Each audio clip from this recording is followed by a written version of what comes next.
Hello guys. तो आज की वीडियो में हम पढ़ेंगे मैक्सिमम पावर ट्रांसफर थ्योरम को आप एसी सर्किट में कैसे अप्लाई करते हो, ठीक है।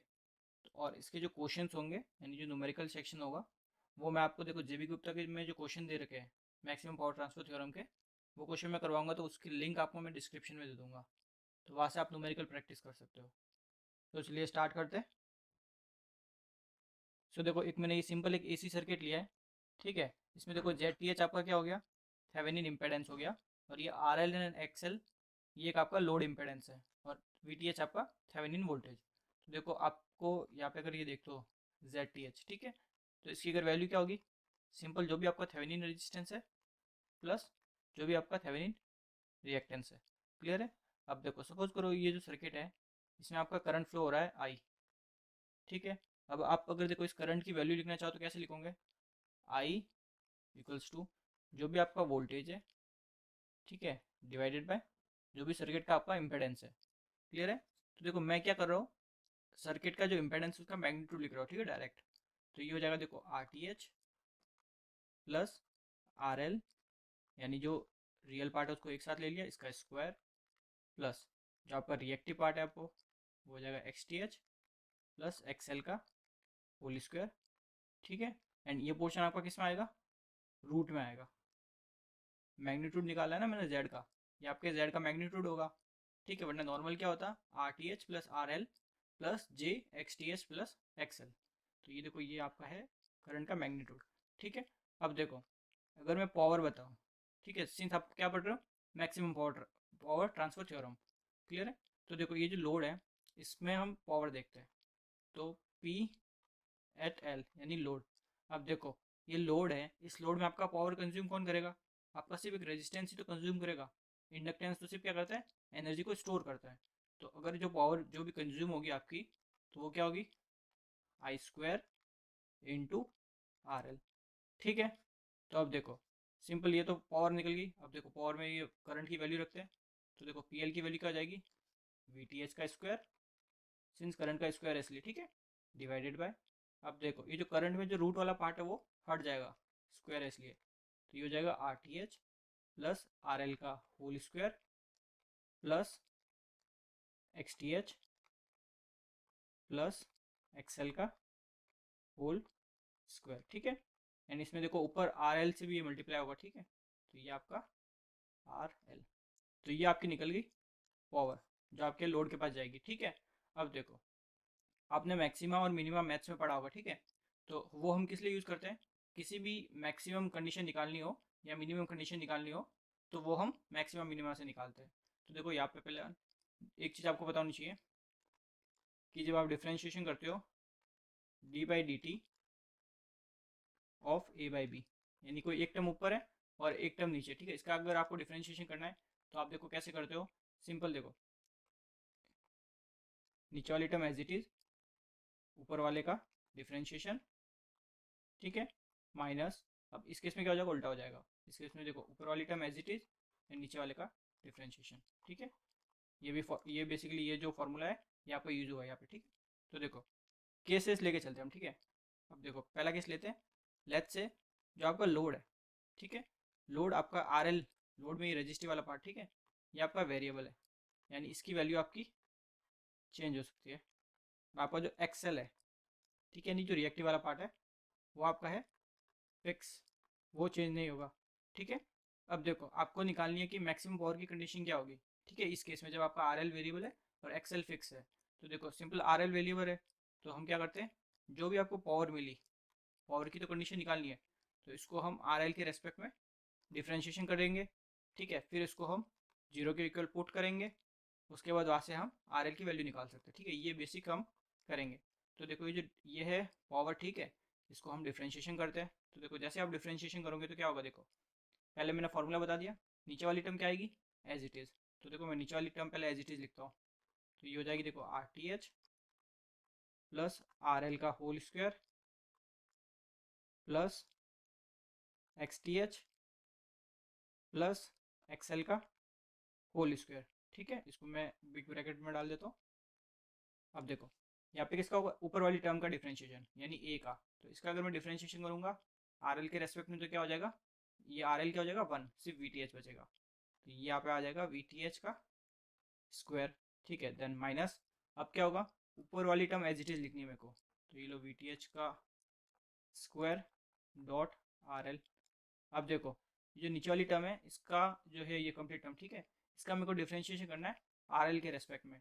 तो देखो ये वाली जो टर्म है x T H plus X L वाली टर्म, इसमें कहीं पे भी आर एल वाला पार्ट नहीं है, तो इसका हो जाएगा 0, सिर्फ इसका बचेगा, ठीक है। तो इसका डिफ्रेंशिएशन करते हैं, ये हो जाएगा 2 are T H plus R L plus 0, इसको इक्वल टू 0 के इक्वेट किया अपन ने, ठीक है। अब देखो ये इक्वल टू 0, ठीक है ना, तो ये माइनस है, इसको उस साइड भेजोगे, तो अब देखो ये we T H square and ये वाला वी टी एच स्क्वायर तो कैंसिल हो जाएंगे, तो ये आपके हो गए कैंसिल, ठीक है। अब इसको थोड़ा सिंप्लीफाई करते हैं। अब देखो ये क्या है, ए प्लस बी का होल स्क्वायर, इसको सॉल्व करते हैं, तो ए का स्क्वायर प्लस बी का स्क्वायर प्लस 2 ए बी, ठीक है, प्लस इसको हम फिलहाल एज इट इज ही रखते हैं, बिकॉज इसमें इसकी हमें कोई ज़रूरत नहीं है, हमें सिर्फ आर एल की वैल्यू निकालनी है, इसलिए हम इसको एज इट इज रख सकते हैं। तो ये हो जाएगा x T H plus X L का होल स्क्वायर, ठीक है। सिंस इसको देखो हमने क्या किया, ये वाली जो टर्म थी इसको उस साइड भेज दिया, तो ये पॉजिटिव हुई, फिर हमने वी टी एच स्क्वायर को कैंसिल कर दिया, तो ये हो गया इक्वल टू, अब ये क्या हो जाएगा, इसको ब्रैकेट को सॉल्व कर देते, ठीक है। तो ये हो जाएगा 2 R L R T H, ठीक है, प्लस 2 आर एल का स्क्वायर, ठीक है। अब देखो 2 R L R T H, ये भी प्लस का और ये भी प्लस का, तो ये आपका कैंसिल हो जाएगा, क्लियर है। अब देखो यहाँ पे ये आर एल स्क्वायर एंड ये आर एल स्क्वायर, अपने को आर एल की वैल्यू निकालनी है, ठीक है, because R L he variable है, यानी आप क्या कर रहे हो यहाँ पे कि आर एल की क्या वैल्यू रखे कि ये सर्किट में जो लोड है वो उसको मैक्सिमम पावर मिले, ये हम निकालने को ट्राई कर रहे हैं। तो यहाँ पे देखो इस आर एल स्क्वायर को जैसे ही आप यहाँ पे भेजोगे तो एक सिंगल आर एल स्क्वायर बचेगा, ठीक है। तो जो सिंगल आर एल स्क्वायर होगा उसकी वैल्यू होगी आपकी, देखो आर टी एच का square plus X T H plus X L का होल स्क्वायर। तो यहाँ से देखो आपके पास आर एल की वैल्यू क्या मिली, R L equals to R T H का square plus X T H plus X L का होल स्क्वायर, एंड ये टर्म आपकी आएगी रूट में, ठीक है, ये होगी रूट में। तो अब देखो आपको ये जो वैल्यू मिली आर एल की, यानी कि अगर आपके सर्किट में आप आर एल की वैल्यू ये रखते हैं तो आपके लोड को मैक्सिमम पावर ट्रांसफ़र हो जाएगी, ठीक है। तो ये तो आपको मिल गई पहली कंडीशन के लिए, जब आपका आर एल वेरिएबल है और एक्स एल फिक्स है। अब दूसरा केस क्या हो सकता है कि आर एल फिक्स हो जाए और एक्स एल वेरिएबल हो जाए, तो चलिए उसको भी देख लेते हैं।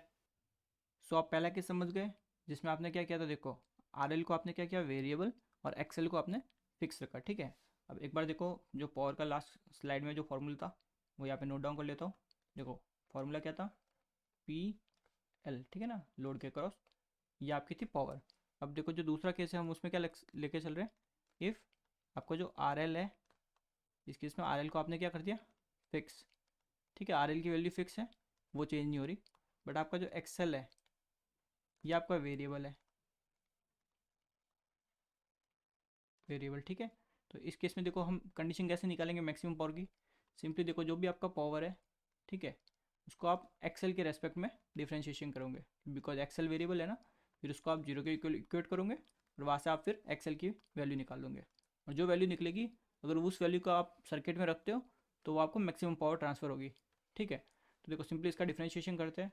अब ऑलरेडी मैं बता चुका डिफ्रेंशिएशन, ये ऊपर वाली जो टर्म है ये लेट्स आपकी है ए, ठीक है, और जो नीचे वाली टर्म है कंप्लीट वाली ये आपकी है बी, ठीक है। सिंपली ए बाई बी का डिफ्रेंशिएशन करना है। तो देखो फर्स्ट क्या होता है इसमें, बी एज इट इज़, यानी नीचे वाली टर्म एज इट इज़, ठीक है, तो bracket are T H plus R L, इसका क्या है होल स्क्वायर प्लस सेकेंड है x T H plus X L का होल स्क्वायर, बी वाला पार्ट ऐसे लिख लिया। अब ऊपर वाली का डिफ्रेंशिएशन, अब आप देखो जो ए वाली टर्म है इसमें कहीं पे भी एक्सेल है क्या, नहीं है, यानी कि क्या है कांस्टेंट, और किसी भी कांस्टेंट का डिफ्रेंशिएशन क्या होता है ज़ीरो, तो ये हो गया आपका ज़ीरो, देन माइनस। अब इस केस में क्या होगा, ऊपर वाली टर्म एज इट इज़ यानी ए एज इट इज़, तो देखो ये हो गया आपका ए एज इट इज़, ठीक है। अब ए को आपने एज इट इज़ लिखा, अब नीचे वाली टर्म का डिफ्रेंशिएशन होगा। अब यहाँ पे देखो आर टी एच और आर एल, इसमें कहीं भी एक्सेल है क्या? नहीं है, तो इसका डिफ्रेंशिएशन हो गया 0 प्लस इसमें आपका देखो X T H plus XL है, इसका डिफ्रेंशिएशन क्या हो जाएगा?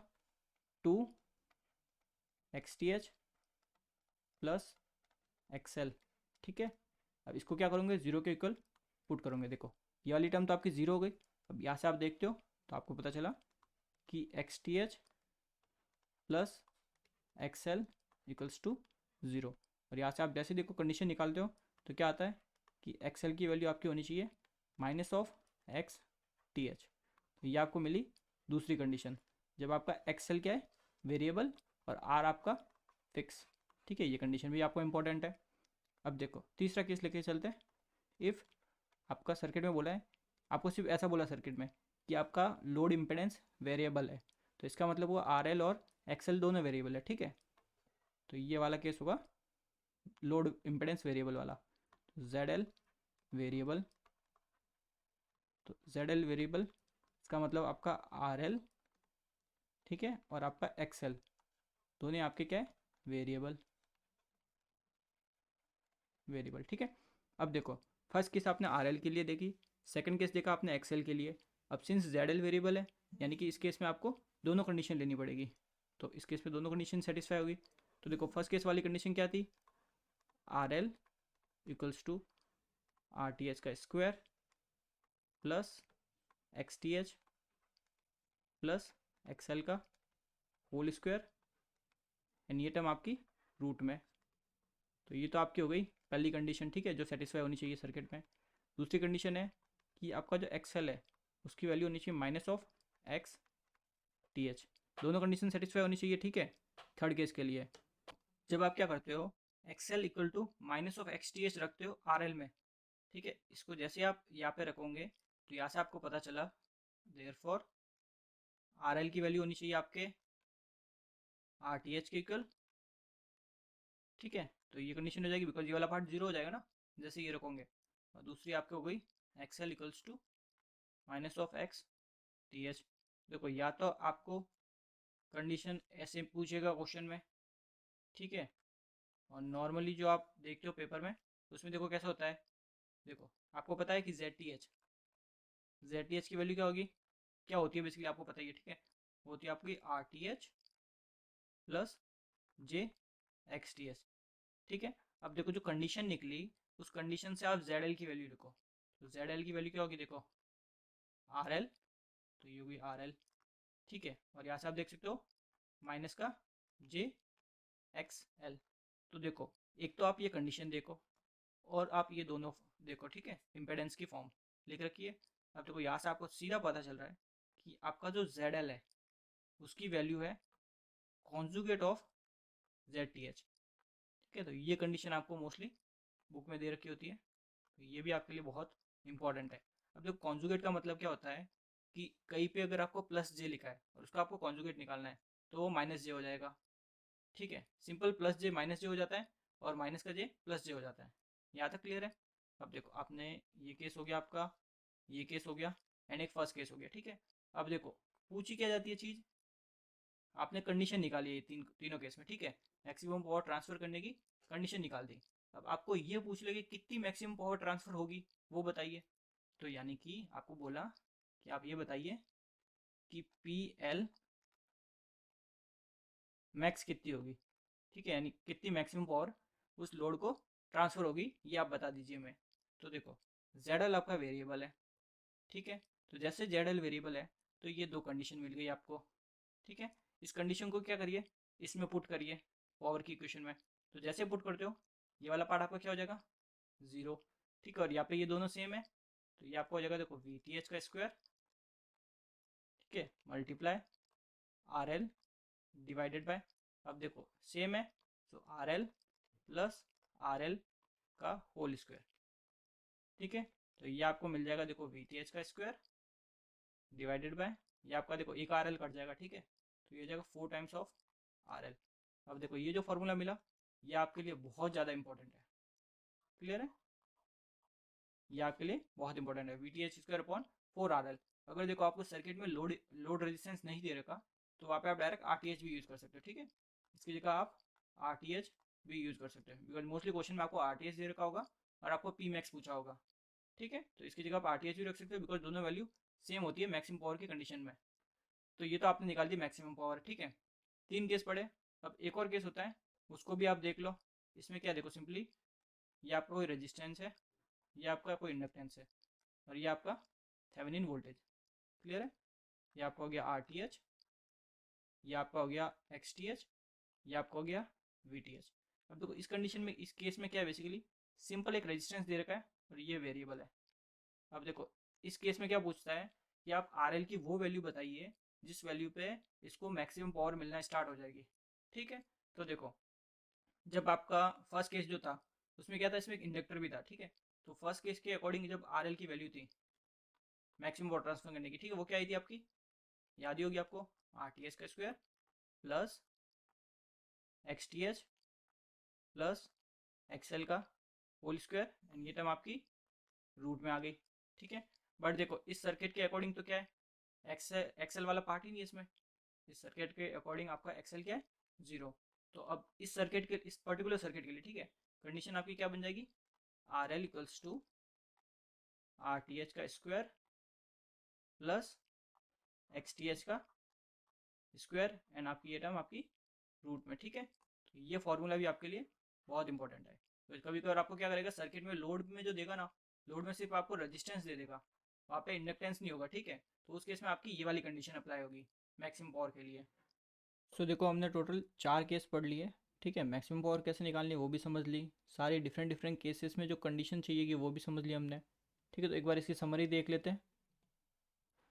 तो देखो आपके पास कोई भी एक सर्किट होगा, ठीक है। ये तो सिंपल यहाँ पे थेवेनिन इक्विवेलेंट निकाल से रखा है, अलग टाइप का भी सर्किट हो सकता है कोई भी, ठीक है। बट कंडीशन उसमें ये 3 ही कंडीशन बन सकती है, ठीक है। एक कंडीशन और हो सकती है कि एक्सेल 0 हो जाए, वो मैं ऑलरेडी आपको बता चुका हूँ। सो देख सकते हो आपके ये 3 केस ही बन सकते हैं, और तीनों केस में आपकी जो कंडीशंस होगी वो मैंने आपको देखो यहाँ पे नोट डाउन करवा दी, और कैसे आई वो भी मैंने आपको बता दी। और अगर आपको मैक्सिमम पावर निकालने को पूछे तो आप ये वाला फॉर्मूला यूज़ कर सकते हो। अब रही बात देखो आपके न्यूमेरिकल प्रैक्टिस की, तो उसके लिए देखो JB गुप्ता के जितने न्यूमेरिकल क्वेश्चन है मैक्सिमम पावर ट्रांसफर थ्योरम पे AC सर्किट वाले, वो सारे मैं करवा दूंगा, और उसकी लिंक मैं आपको डिस्क्रिप्शन में दे दूंगा। तो वहाँ से वो वीडियो देख लेना, तो आपके न्यूमेरिकल की भी अच्छे से प्रैक्टिस हो जाएगी, ठीक है। सो आज के लिए बस इतना ही। Thank you very much.